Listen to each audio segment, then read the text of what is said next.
Which you see, 3% of Microsoft Gaming's global workforce just lost their jobs. And that makes it seem small. Only 3%. Global 3%. Workforce. It feels diffuse. It feels more like me cutting 70 calories a day. Right. Which I should probably do. But the thing is, the layoffs are not diffuse. They're targeted. And if you work at Blizzard Entertainment, well, your chances are far worse than 3%. Because 3% of Xbox Gaming is a lot of people, if it's only happening at ABK. So that's our first big point. The second point then is spin. And that's because emerging staff reports do somewhat clash with the memo that was issued by Microsoft under Spencer's What a surprise. name. And of course, all beautifully timed ahead of their next reporting period. You see, big picture, Microsoft are saying that all of this stuff, all these layoffs, they were planned before the merger, that the merger had no impact on these layoffs. Hell, they argue to the Federal Trade Commission that ABK would be a limited integration studio. That means less integration, so less layoffs and that kind of thing. They literally said this sort of thing would not happen. And when we literally see Xbox got the ABK support network and handle those functions themselves, well, it's rather suspicious. And that means... Well, it makes sense because didn't they try to unionize? Remember that?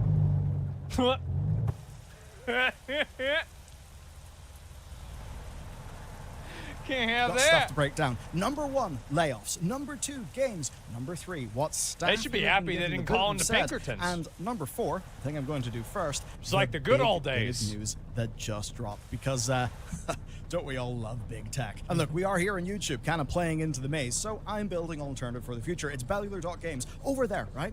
We've got exclusive content like Loading Screen, which is our daily publication that keeps you in the loop without exposing you to distractions and apps and all of those things that just make life worse. You also get all of our content ad-free. You often get it early, along with the research reports that these videos are built on, as well as, of course, our member community on Discord. Basically, I've never been on his nudes site, but... did I just say what I think I did?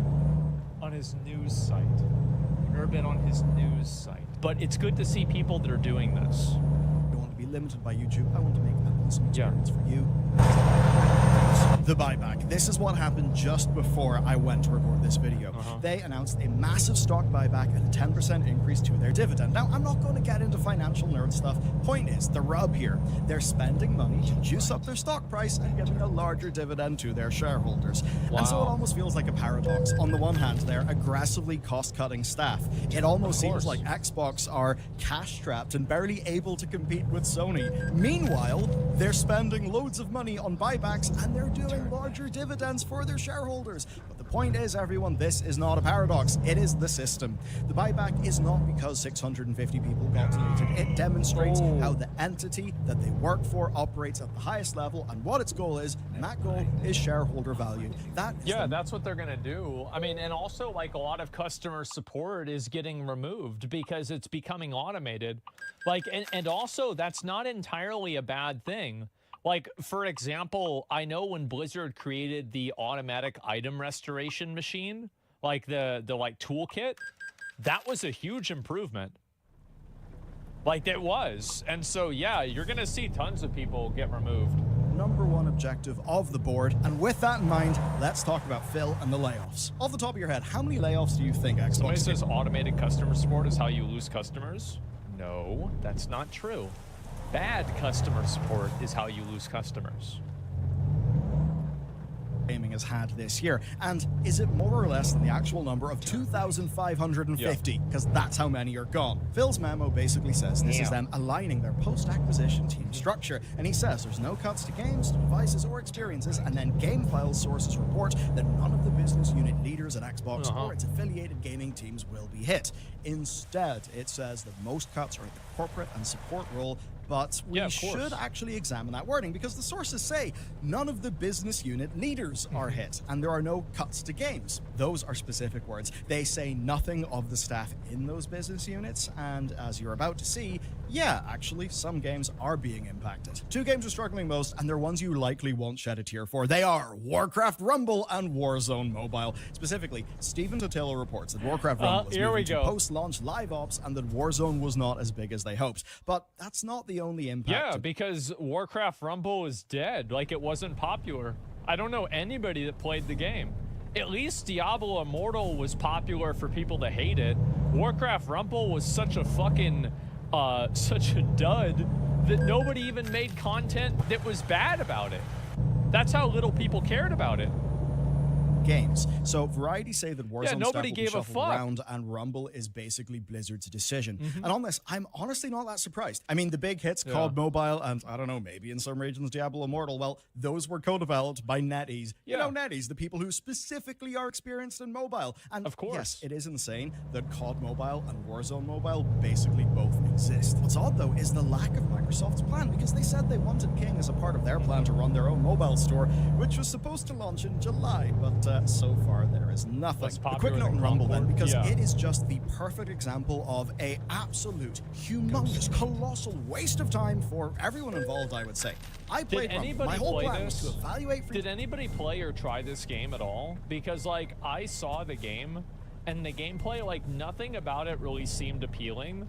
And the fact that I couldn't play it on PC, I was like, okay, well, I'm not going to waste my time with this. I did for 20 minutes. Never heard of it. Yeah, there you go. Like, to find the grind and then see how they dangle purchases over me and then to buy some of those. I was going to do a video, but I just couldn't be bothered anymore. That's crazy, because that's exactly what I did. I was going to do the exact same thing. I was going to try to spend $1,000 in the game. But when the game came out, I honestly just didn't feel...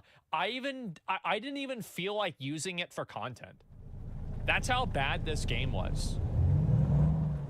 Basically, the core game is pretty well designed, it's pretty sticky, but the lack of content and insane levels of grind are absolute deal breakers. And the content that is there is totally generic. It's just stuff in themed maps around zones that you know. There's no stories, there's no mini campaigns, the content cadence is pretty awful. I then compare that to what my friends who play Eastern Gacha games do. And yeah, they definitely are squeezed for money, but my god, do they get a lot of content in return. Very much do. Like, the thing is, like, with Honkai Star Rail, this game is a pay-to-win, gotcha, waifu simulator bullshit game.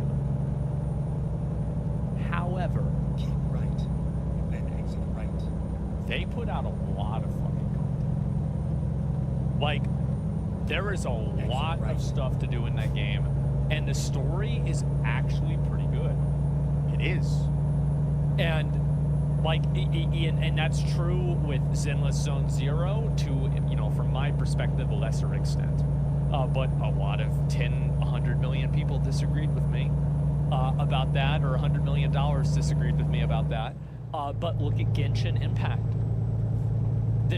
Or Wuthering Waves. All of these games have such a tremendous value proposition that, like, how can they compete with this garbage? Really? Like, what the fuck? Like, yeah, it's not even close. Like Rumble, which just makes me think, these people, this team had no business building Rumble. Why was it greenlit in the first place? Were they just chasing for Hearthstone? But guess what? There's a grind that we can sell the solution for even harder. It just says to me that this whole thing was doomed from the start. And they did. It was designed to capitalize on the 30-something millennials that are fat, own Funko Pops, watch The Big Bang Theory, and use Reddit and say things are epic. They wear plaid shirts. Let me think. I fucking hate them, man. I hate them, and they're my people, and I fucking hate them. I'm gonna be honest. I hate them. Not have the in-house, well, chops to make a game like that good. And all that we, the players, got in return from that was staff moving away from games that we actually care about. Yeah. And so with this cut, we see that internal mobile game stocks are down. It's not just them. You don't hate Red To be honest with enough. you, I think a lot of those internal mobile games were kind of massive wastes of time. It just sucks in those wastes of time also impact the people. Next, let's talk about staff and the who, because it's not just mobile games. We do not have a lot of public reveals here, but the few we've got are kind of telling. An Encounter designer, a 9-year veteran on World of Warcraft, and certainly the new raid is fantastic, but there's a few little instances where I feel like more hands in deck would have been useful, so that's kind of sad to see.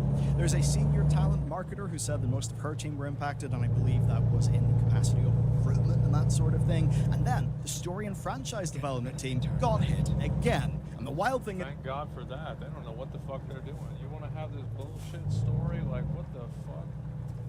Where's Iliad? Turn left. Thank God, bro. What the hell they've been doing with that story, man? Is that department has struggled for ages to the See, point where it guys, actually I'll watch. impacts Blizzard products. So, Warcraft Chronicle Volume 4 was published full of errors and inconsistencies. And the point is, the story and franchise development team are the people who are supposed to fact-check that. To keep Because they it fucked it up. And they got fired? Well, that's a Rip Bozo situation. That's the way it goes. right to help keep the developers on track with story. And we've continually heard from people who used to be on that team that it was understaffed and overtasked. Then we've seen a producer go on Rumble, an IT engineering manager of 17 plus years, along with further reports of engineers and recruiters being hit, but we know that via LinkedIn status is changing. And remember, whenever Phil says the majority are corporate and support roles, you that's never want to hear any of that, like, listen, they just firing people because it costs them a bunch of money to pay these fucks, and it's like, what are you going to pay this person for? They don't do anything, right? Like, it's really not that complicated. Like, everybody tries to, like, fucking reverse engineer this. They're like, okay, well, this person causes the company to make $50,000 a year, and they cost $70,000 a year. Get them the fuck out of here. Like, it's the easiest decision of my life. Yeah, of course that's what happens. They want you to think that they're trading fat. Yet evidently, there's a veteran World of Warcraft encounter designer gone. And that's the thing. 650 people are gone. The majority may be corporate and support, but that could be 400, which would leave 250 frontline developers, and their statement would still be true. Now, I don't think that many frontline developers are gone, but I just want to bring up the point that any memo like that has got to be read with the utmost skepticism, because it's, well, it's trying to sell you in their vision. Then there's the problem of definition. How the hell do you define those things? Corporate, marketing, stuff like that? I mean, games need to be marketed well. How often do we see shit marketing that misses the mark for IPs for brands that we care about? That's true. If you look at the Warcraft Rumble advertisements, they don't even have it. They don't even have it on here. This isn't even it. Yeah, there was one where it was like 2 people talking about it. Yeah, I don't even see it. They removed it. Good idea. Take the team that does Warcraft social media. They would be considered a support team. The insinuation is they're non-essential, and in a way that's technically correct if the Twitter account dies. Whoever runs the Warcraft Twitter actually, I think, does a pretty good job. Like, I don't know who it is, but like whoever's doing it does a good job. I don't know if like Adam Fletcher runs like the Diablo one, but I think he does a good job, or whoever's running it does a good job too. Yeah, they're good. WoW Random will intern, survive. intern. What that team has done is totally overhaul World of Warcraft's social presence within just a few years, creating a far more, honestly, like authentic feeling link with their community. So if you got rid of all those support people, guess what? You'd actually lose something pretty damn big that's high impact and that supports the game's health. Twitter? And What's it's this StarCraft? type of gutting specific support and replacing it with generic support from Xbox Gaming that leads to stupid stuff like the FF14 thing, where basically, right, their system, which was all machine learning based, it was banning people because of free company. Hey, do you want some free company in your area? Well, come down to my housing ward. That's what they... It's part of the vocabulary filter. They thought it was, which in fairness is kind of what happens in that game. Yeah. But basically, a free company's like a guild. People were getting banned because the bot thought it was solicitation, which is insane. You see, that's the big problem. Centralizing game support functions to Xbox generically means that specific game experience is lost. And that blows, especially for the likes of Blizzard, where their customer service used to be renowned and so often were fellow turbo players of the games. But of course, now ticket times are far longer, and it's generally... I didn't really get mad about that. Mistakes happen. There's always going to be friction with a big acquisition like that. Not really a big deal, personally. That's just my opinion. Mistakes happen, right? Seen to be way worse, even though some individuals are still there trying. And that's not a surprise. Whole offices of customer service were axed. Take their Austin office that handled IT infrastructure. It's been ravaged multiple times. That's right. Brutally so. I heard about that. Now, Microsoft are not wrong to see duplication I knew somebody that worked there. But the thing is, that's duplication in job title it's not necessarily duplication in detail. And it's the details that matter because those are the specifics of how you execute your job. But such is the case with mergers. Sometimes part of the value add is just cutting down duplication. That's right. That is why Mr. Spencer says this. With these changes, our corporate and supporting teams and resources are aligned for sustainable future growth and can better support our studio teams and business units with programs and resources that can scale to meet their needs. Wow. Spoken like a true manager and not one who's dealing with the details. So, if you're at Blizzard, I am sure you're thrilled to start using Microsoft Teams and Azure DevOps. And of course, for you and me, it blows. Microsoft have put so much of their customer service over I don't really give a shit about that because am I the only person that Blizzard never really gave us like super good customer service? Like, I remember putting in tickets from like back in the day, and the GMs would just answer them with wrong answers. Like, they were like, yeah, I remember I asked them, like, do I need to kill the Lich King on Heroic to get Invincible with the buff turned off? And they told me, yeah. I remember that. I'm like, you fucking retard. No, you don't. Like, wait, somebody hired you? Like, what? Bro, like, they should hire me. Like, what is this? Yeah, vanilla CS was great, to be honest. I mean, some of it was okay, but I don't know. Pretty much was standard. They didn't have expertise to answer our questions. Yeah. It's GM and Asheron calls. These idiots are dumb. Yeah, I mean, of course, right? I mean, I feel like giving players the tools to solve their own problems, like, for example, an unstuck button or an item restoration tool is better than hiring a bunch of people to do it for them. Like, it's better for everybody. It's better for the company. It's not better for the people that used to work there. It's better for the consumer, too. Chatbots, and look, for triage, I'm not against the chat. I mean, a chatbot with good RAG implementation is probably more useful than a standard FAQ to most people. But the thing is, those tools can be leaned on too hard, too early, by people who don't. He makes a really good point here. I completely agree with this, is that there's nothing wrong with having a chatbot, and there's nothing wrong, like, for example, one time I left my Uber in a car, and, I'm so fucking stupid. I left my phone in an Uber. I left my phone in an Uber, and then I had to, like, go through their chat system. I have verbal dyslexia, okay? It's just the way it is, right? Sentences don't go the way I want them to be go, you know what it is, right? And so anyway, I did this, and I went through the chatbot system, and I just communicated with the chatbot, and it was no problem. And it helped me connect with that person, and it was no issue at all. So, yeah, I mean, I don't think chatbots are inherently bad. Do the details themselves. Microsoft's bull case, in a way, is something I'm behind. The idea of automating drudgery. Take the butter-passing robot from Rick and Morty, right? Humans should be working on problems that require human intelligence and creativity. But here's the problem. It's such an easy argument to make at the C-suite level, but it's far harder to implement. And as anybody like me who has had the Dante of chatbots just juggle them for hours, well, not for hours, but you get the point. I've never had that problem with chatbots. I never did, because I treat a chatbot like a machine. I don't talk to it like a person. So I try to use keywords that I think will escalate my situation or will cause the chatbot to do something. Well, the tech ain't there yet. Just how I do it. The problem.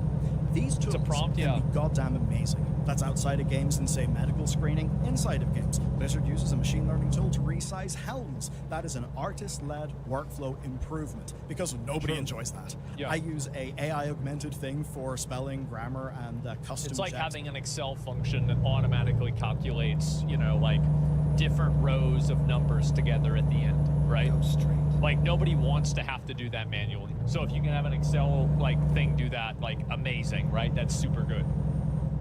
It is leagues beyond Grammarly, to the point where it can spell check Warcraft character names. My email client, Superhuman, it summarizes email chains super well and gives me context. Those things all rock, and they're great for the same reason the Blizzard's helm resizing is. It's user-driven, because I know my job, I know what good looks like, I know how I work. Yeah. I am sure that Satya Nadella, CEO of Microsoft, is lovely. Same for Phil, absolutely. But they don't know how I work. They don't know how a frontline person doing CS on World of Warcraft works in specific World of Warcraft ways. I think that's the way, and that's the reason why a lot of companies have breakdowns, is when you have people that become like leadership who don't understand the day-to-day from the company. Like we talked about this maybe a couple of days ago with McDonald's, where like the new CEO of McDonald's didn't rise through the ranks of McDonald's. He just came in from another company. And I think that's like a huge component to it. Yeah, it's massive. Give me a minute, my dad's calling. Hello? I had to call my dad. I'm gonna have to go AFK for like maybe 10 minutes in just a little bit here, just to do something. Everything's totally fine. It's just we're doing something, and it's not a big deal. I'm just gonna put on a video. Not yet. Mission, they are not frontline. So when the AI tools get pushed down from the top, especially at a company with tens of thousands of staff, it is not like you or me finding a tool and using it. Yeah. Does Satya sit down and work customer service once a month? Anyway, what I was saying is like, yeah, people don't understand the workflow. And because they don't, I think this is actually like a really good, the phrase that they use in corporate for this is called dog fooding. And it's when people go and they kind of test their own product. And I think a really good example of a CEO that does that really well is Dan Clancy at Twitch, where Dan Clancy very regularly and extremely commonly goes through and he, what do you call it? Like he's going and like he's streaming himself, he's interacting with streamers, he's using the services, etc. Right? Like that adds a degree of understanding. I wish he'd use the fucking mobile app. That would be great if Dan could use the fucking mobile app, then he could see what's wrong with it. But and like I think that's a huge improvement, right? And companies and like you know, people that don't do that, huge disadvantage, massive disadvantage. So he understands what that team's doing. Does Phil shadow a mid-level producer in Warcraft so he understands what those people are doing? No, they're too large for that as an organization, and that means the leaders can be out of touch. And that means when we think about the layoffs, when we think about the automation, it all just kind of begs a question with these staff. Why did the flurry of unionization at ABK not protect people? Well, the answer is the parent union, Communication Workers of America, can't actually do much about this right now, other than a harsh statement. Well, the way you deal with the union is you just slowly you shave them off. You shave them off one at a time, right? You can't pop them off all at the same time. Over time, you get rid of them, and then before you know it, now you're back to the utopia where people are working 80 hours a week for $11 an hour. The reason why, though, is maybe not what you think. It's because none of the people who got laid off were under one of their unions, which is exactly what happened during the last far larger round of layoffs at ABK. Microsoft is a gigacorp that does not care about you. Act accordingly. And next, of course, Ubisoft are in pretty deep trouble that threatens the founding family's finances directly, and you can check it out next. Oh boy. Oh boy, oh boy. I'm excited to see what's going to happen with Ubisoft. I'll tell you that. I think this is the case with a lot of with a lot of these games, right? And a lot of these companies. And I think that a lot of people have trouble contextualizing and keeping in mind that tons of other people, like if you work at this company, the people that are running the company don't care about you as an individual. Like your supervisor might care about you, and your supervisor's supervisor might care about you. But the person who's making decisions on a structural level for how the company is designed doesn't even know your name. You know, they read it one time and they're like, yeah, let's get rid of him. That's it, right? Bobby here. Yeah, that's just the way it is. And so, yeah, I mean, it's always hard to navigate stuff like that. You're either an asset or a liability. Yeah, I think a lot of people have kind of an unhealthy relationship with companies because they don't think about it that way. ابدأ رحلتك اليوم مع جودادي أيا كان ما تحلم به.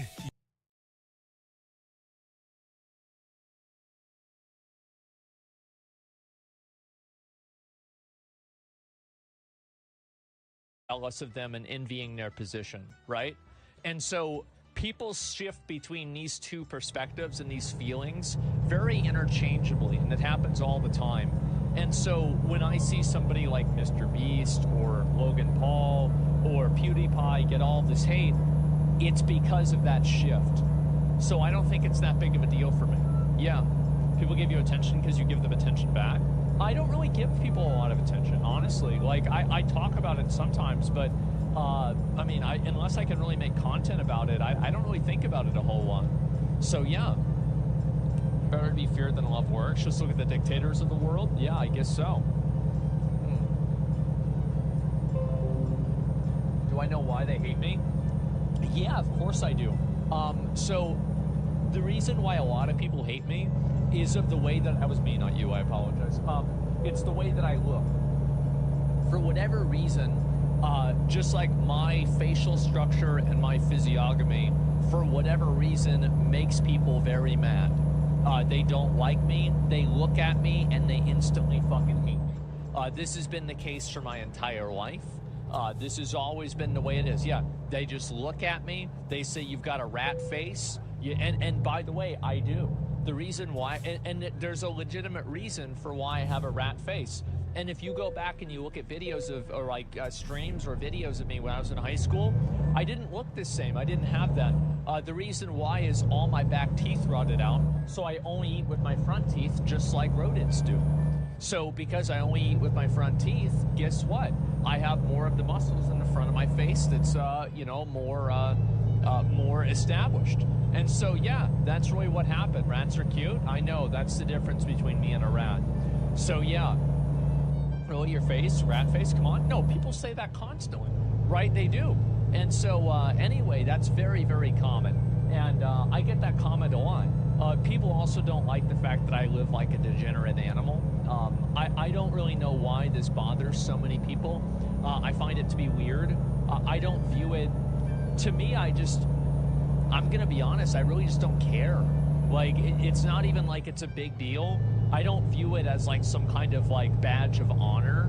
Like, for example, like I had a 2001 Mustang and I recently replaced it. And I bought a 2024 Mercedes, and it was like $60,000, something like that, right? I bought it brand new, and because when I told people, I said I don't care about the kind of car that I have. There are some people that think that driving a cheap car is like some sort of like ego thing. For me, it's really not. I don't care what kind of car I have. It doesn't really matter to me. And so my dad was like, hey, you should get this kind of car. I think it's pretty good. Doesn't really matter to me, right, what kind of car it is. So I just went and bought it. That's it. So yeah, it's just a tool. Yeah, it's just a tool. So the upgrade must have felt comfy though. I really just don't give a shit, to be honest with you. I think it's nice that there's a phone charger in the car. That's nice. And you know, the car doesn't fall apart. But otherwise, I really just don't care that much. You know, I can drive whatever it is. Yeah, heaps better safety. Sure. And so yeah, I think also, like, people always hate a person that is like successful whose values are antithetical to their own. And I think that that's why I have a lot of people that don't like me. That's the main reason. You're a very unique person. I am. And that also, I think it's one of the reasons why I'm popular. It's because I am like a cartoon character. I don't think that people, most people didn't think that a person like me, you know, should or could exist, right? And so it's like, is this actually real, right? That's why people like have all these stories and stuff that they remember about me. And I think it's pretty incredible, to be honest with you. Yeah, get a Lamborghini. Oh, I don't know if I'd want a Lamborghini. I think that'd just be annoying to me. Having different views confirms their hate? Yeah, I guess so.